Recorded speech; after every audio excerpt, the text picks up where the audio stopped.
আমার ভাইরা বন্ধুরা, যুবক, এই কথাটা বলা মাত্র জুরাইদের চোখ দিয়ে পানি জড়ে। আমার মনে মনে কই, মালিক, গন্ডগোল তো আমি নিজে বাজাইছি, আমার মার বদুয়ার কারণে নগদ ধরা, মার বদুয়ার কারণে নগদ ধরা খেয়ে গেলাম। আল্লাহ তুমি আমার বাঁচাও, আল্লাহ আমাকে মার কাছে মাপ চাওয়ার সুযোগ দাও, আমার মার কাছে আমাকে মাপ চাওয়ার সুযোগ দাও গো। আর জীবনে এই ভুল করবো না। আমার তো এলেম নাই, কালাম নাই, আমি তো শুধু আমল কইরা আবিদ হইছি, এজন্য আমি বুঝি নাই মাসালা। আল্লাহ তুমি আমাকে একটু সুযোগ দিবানি। এই অবস্থায় আল্লাহ পাক রব্বুল আলামিন অন্তরের ভিতরে ইলহাম করে দিল, এ জুরাইজ, এই বিপদ থেকে তুমি যদি বাঁচতে চাও, তাহলে তুমি এই ছোট বাচ্চাটা, দুধের বাচ্চাটারে কথা বলতে কও। দুধের বাচ্চাটা তার বাপের পরিচয় জানায় দিবে।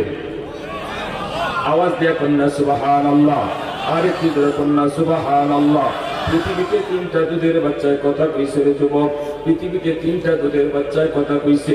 2টা দুধের বাচ্চার কথা আল্লাহ কোরআনের মধ্যে আনছে, একটা দুধের বাচ্চার কথা আল্লাহর নবী হাদিসের ভিতরে আনছে। 2টা দুধের বাচ্চা কোরআনের মধ্যে আল্লাহ জানাইছে।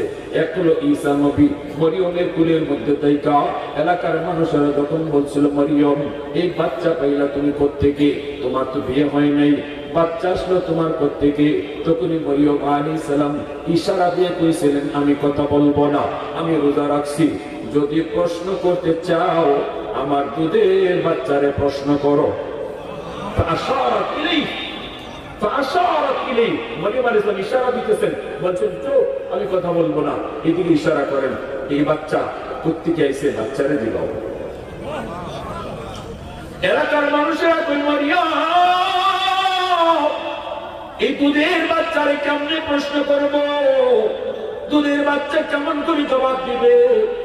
সাথে সাথে ঈসা নবী মার বুকের মধ্যে, মার কোলের মধ্যে তাইকে জবান খুলে গেল, কথা বলতেছেন।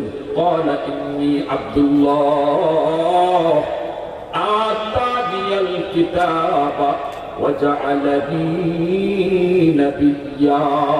আল্লাহু আকবার। আমি আল্লাহর গোলাম, আল্লাহ আমাকে নবী বানিয়ে পাঠাইছে, আল্লাহ আমাকে একটা আসমানি কিতাব দিছে। এইভাবে তিনি তার পরিচয় শুনে বলতেছে, আমার আম্মুকে তোমরা খারাপ মনে করবা না, আম্মু তিনি পবিত্র, আম্মুর কোনো অপরাধ হয় নাই।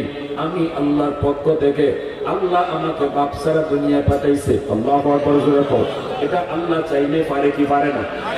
জোরে বলো, বাপ ছাড়া আল্লাহ চাইলে পারে কি পারে না?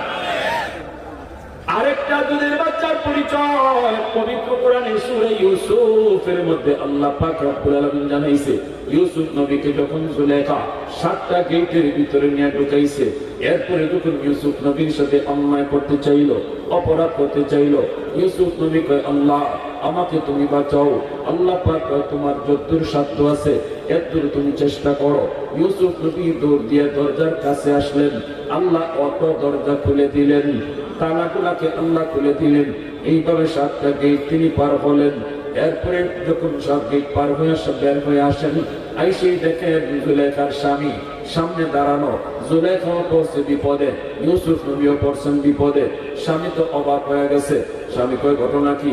জুলেখা কয়, তোমার এই বাচ্চারে শুরু থেকে তুমি ফালছো, দেখো সে তোমার আমানত খিয়ানত করতে চাইছে। জুলেখা মিথ্যা কথা বলতেছে, ঠিক না? হ্যাঁ, দোষ করছে সে, আর এখন দোষ দেয় ইউসুফ নবীর উপরে। ইউসুফ নবী কয়, আমি না, অন্যায় আমি করি না, আমি না, আপনার স্ত্রী আমাকে ভিতরে ঢুকাইছে, অন্যায় সে করতে চাইছে, কিন্তু আমি রাজি হই না, আমি দরজা বের হয়ে আইছি। আল্লাহর পক্ষ থেকে অটো দরজা গুলো খুলে গেছে। এইবার জুলেখা কয় এক কথা, ইউসুফ নবী কয় এক কথা। জুলেখার স্বামী কার কথা মানবে? সাক্ষী দিবে কেডা? ওই অবস্থায় একজন দুধের বাচ্চায় সাক্ষী দিছে।